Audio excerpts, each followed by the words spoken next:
Vincent Van Gogh changed your life? Yeah, okay.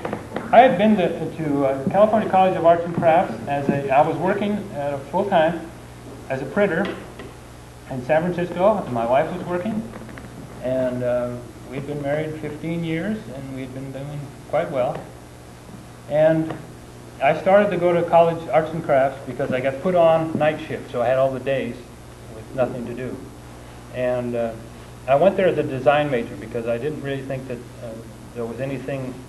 I had this feeling that painting was a bunch of hippies thing.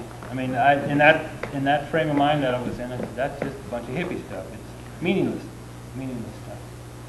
And I kept that same thought while I was in school for 2 years. I mean, I was around a lot of people that painted, and I took some high-powered classes, and the people in there just did not impress me as what they were doing. I said, that's not important to me, and I just went on about my business. And I had to take an English class because English was required. And while I was waiting to get in my English class, I go to the library, and there's this book, The Letters of Vincent Van Gogh, and I had never seen it, never heard of Van Gogh. I was 30 years old. I'd been in art school 2 years. I didn't know whether Picasso was alive or dead, or who he was, or what his paintings looked like. I had no idea who Rembrandt was, or any of the big names. I mean, I didn't know anything. Really, I was just very naive about this kind of thing. Because I was raised in San Luis Obispo, out on a ranch. I don't think, no, wait a minute. San Luis, I don't mean to say that you're culture deprived in San Luis. My family, and we were from the ranch, and we had very little to do with, it was more of the business of working and living that we were concerned with rather than culture. So it really wasn't pressed in our house for sure, and it wasn't pushed at school at all. So when I came to the city, I didn't know anything about anything, and I didn't know what I was missing from it. So at any rate, I picked up this book and I started reading it, and I couldn't put it down, and I couldn't believe that there was such a man had ever lived. I said, what is this? This is so important to me. You know, it just seemed like it opened all these doors for me all at once. And I knew within a year I quit my job, I quit school, I quit everything to paint seriously, and I've been doing it ever since. This is all I do, incidentally. I don't teach. I don't do anything but paint. That's it. And I've been doing it for a long time. Yes. Yes. So you feel you have enough freedom to paint what you want to do? Most definitely. I mean, I think there's no question that I paint exactly what I want, when I want. And I think also one of the things I've said a lot is that I think it's as important to know when not to paint as it is when to paint. There are a lot of times when there's nothing going on.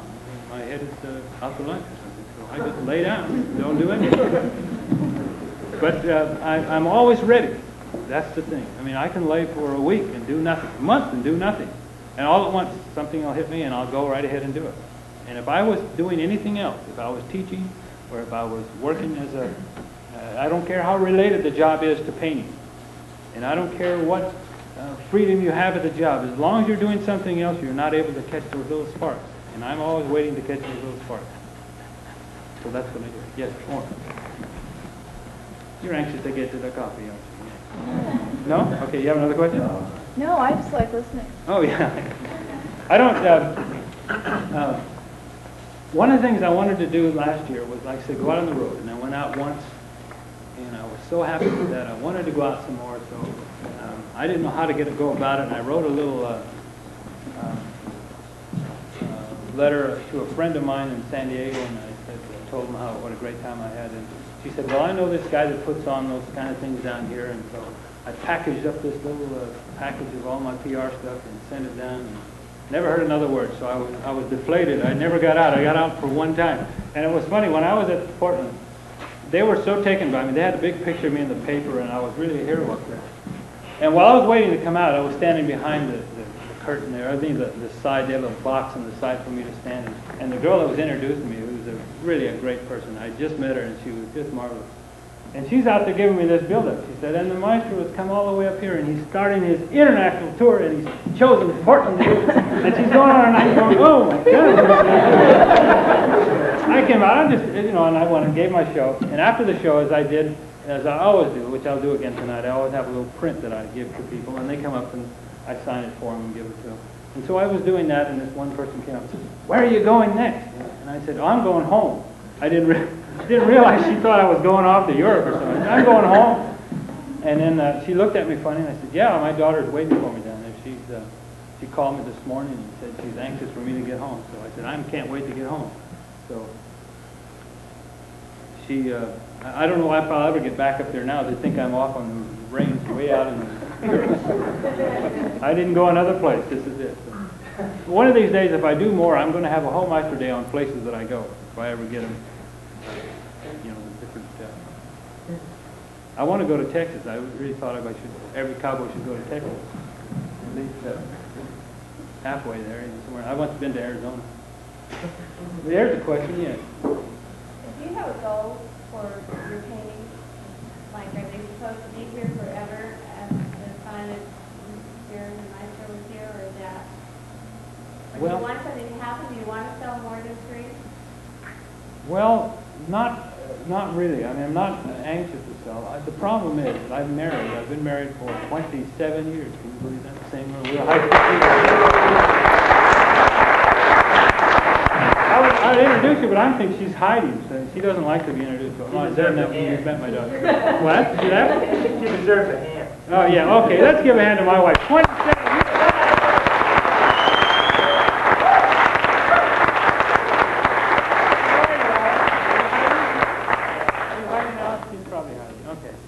At any rate, yeah, we were high school sweethearts. Can you believe that?